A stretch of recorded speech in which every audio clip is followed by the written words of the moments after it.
Today, in this video, I will talk about something that we rarely associate with rural life. That is, the status of mental health in rural areas and how we, as rural doctors, are addressing this situation. Hi, I am Dr. Ashish Bandari and I am currently working as a medical officer in rural Nepal.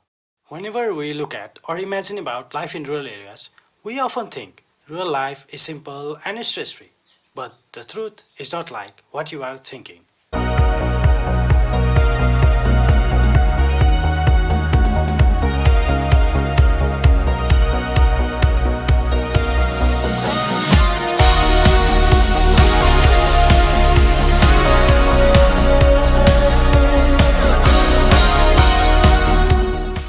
As a medical officer working in rural Nepal, I see more than 50 patients every day.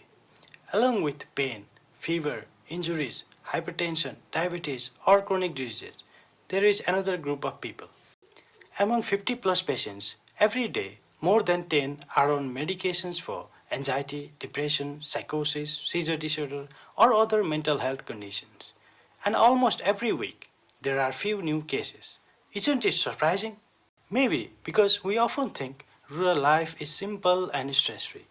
But when we dive down deeply, rural life has its own set of problems: financial insecurities, migration of family members, alcohol abuse, lack of awareness, limited access to care.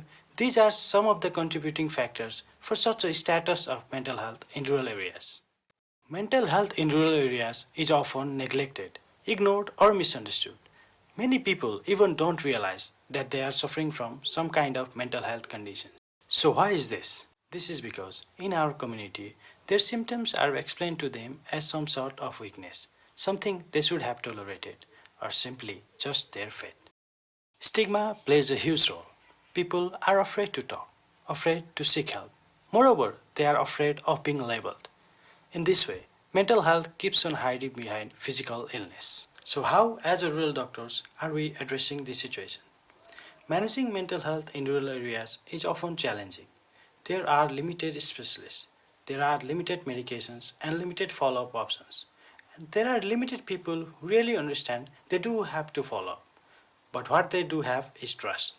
That trust they may not have got anywhere else.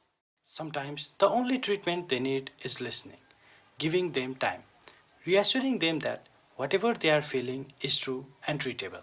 So, why am I sharing all this today? I just wanted to convey that mental health does not depend on geography. People suffer in villages, in cities, everywhere. Mental health matters, even where we think everyone is always happy.